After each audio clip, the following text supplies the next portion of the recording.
am lucky enough to be standing here, not just with the co-creators of the Avatar universe, but also someone they brought on board to help expand it into the comics, the author of The Promise and now The Search right now, right? Yeah. So, you know, I'm really, you know, both with the comics and the book 2 that's coming out, Spirits, you guys are really moving in to the spiritual world, you know, literally. Yes. And that's a very Eastern, you know, concept. Eastern audiences see it all the time. Western audiences, not so much. How do you think it's going to come across? Yeah, we're excited that book 2 is all about the spirits, and we're, you know, not 100%, but we're pretty confident that the audience is going to be into it, because we did a lot of the little bit of spirit stuff in the original series, The Last Airbender, and people are always asking about it and wanting more and stuff, so now we're just like fully delving into it and giving people like a nice overview of the spirit world. And also you guys do such a great job mixing, I think, East and West in your show, in the whole world. Yeah. And I see influences like Miyazaki. Sure. What's kind of like the Avatar blend? What's the recipe? And for us, it's just what we love. You know, Mike and I have always just made something that we would want to watch and that we would want to work on. And that it doesn't get more calculated than that. It's just things that are true to our, you know, our hearts and what we really believe in. You know, I think with Miyazaki, not to compare ourselves to him, but you know, his love for like European history and culture and architecture, you can see that in his work. He's not a European person, but he really connects with that and does a lot of really imaginative stuff that sort of, you know, infuses his kind of Japanese perspective in a fantastical Europe. Again, not to compare us to Miyazaki, but in a way, Mike and I, we really, truly, sincerely connect with yoga and martial arts and Eastern philosophy and architecture and history and, you know, clothing and all these things. So it's not just like an imitation or something. We really love that stuff and connect with it. So, but we're American, and you know, we grew up influenced by Hollywood and American TV. So for us, it's just natural to find that kind of hybrid. And I think Cowboy Bebop was something that really clicked with us. Great very reference early points, on. yeah. It was obviously anime and very Japanese, but it was very American in Hollywood in the way they used music and the way it was directed, and that always clicked with us. And we always say that Avatar is somewhere floating above the Pacific Ocean. You know, it's somewhere between the West Coast and, you know, I love it. and Asia. And to us, that it's okay. We like that blend of like kind of American sensibilities. Well, also, you know, you mentioned martial arts, and in the comic, you know, martial arts are a huge part of the show. You guys have, you know, we've talked about it on this show. I think you have action sequences that are better than some live-action movies. Thank you. Right? But you can't have them in a comic, really. So how do you, what do you replace that with? How do you set the balance right again? Well, first, they might be too humble to compare themselves to Miyazaki. They're clearly an American Miyazaki. You're like, I'll do it. Like, yeah. like, we like owe him a lot. We owe him a lot. There's a spirit of Miyazaki that is clearly captured in The Last Airbender. I remember, you know, I came onto the comic way after I had seen the show, way after the show was over. And I remember my friends calling me and telling me about this amazing television show on Nickelodeon. I was like, no, come on, how could it be, right? And they're like, yeah, it's amazing. And then we watch it, and then we would talk about it. And one of my friends was like, it's two white guys. I said, no, it's not two white guys. But it's two white guys. It's two white guys who clearly have done the research. And it's not just research of the brain, but they've also done research of the heart, where they're able to not just capture the intellectual concepts, but also the feeling, you know, the underlying spirit of the Eastern philosophies. And I think that's what I appreciate most about what you have done. So when you take it into the comic book form, and you guys also help outline the comic, right? So what do you do when you can't have these big elaborate action sequences? Well, comics is all about the magic between the gutters. And you know, the gutter, not gutter in the floor, but gutter between the panels, right? Yes. So what you try to do is you try to make up for the lack of action on the page, you know, the lack of movement on the page, by trying to create that same movement in the reader's brain. And to be honest, I think that is really the responsibility that really lies with the artist.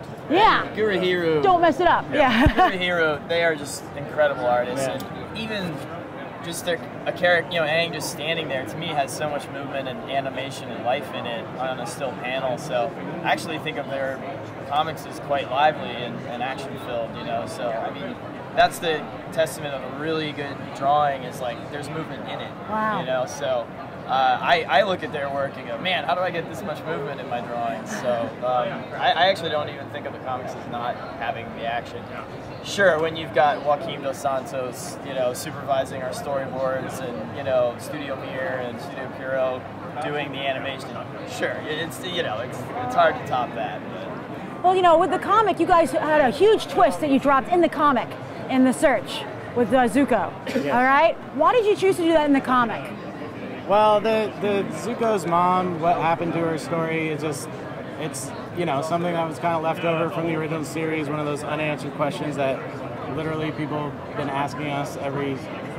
Conspiracy theories, yeah, right. So we tried to get it made as a possible TV movie. We thought would be a good way to do it.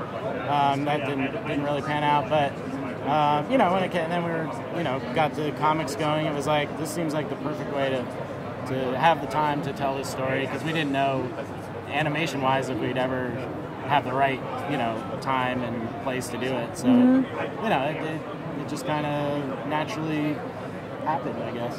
Yeah. And speaking of stories untold, do you think in either the show or the comic you'll ever explore Aang and his friends during their adult years, like you teased in book 1?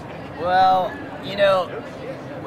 before we even created Avatar for Nickelodeon, because it was kind of an assignment. They were looking for something like Legends of Korra back in 2002. The development executive said, not that everything has to be kids, but we need a kid POV. We need an entry point for the young audience, and that was Aang. You've got like your kid, and Mike and I always joke Avatar was about little kids and old people. You have Iroh and Goku. That's hilarious. And then we joke that Korra is about teenagers and middle-aged people. You got Tenzin and Lin, Beifong, and then all the teen characters. So it makes sense. Our next show would just be about adults. Yeah, right. But it's what's the kid POV point for that? I see. But that's something that.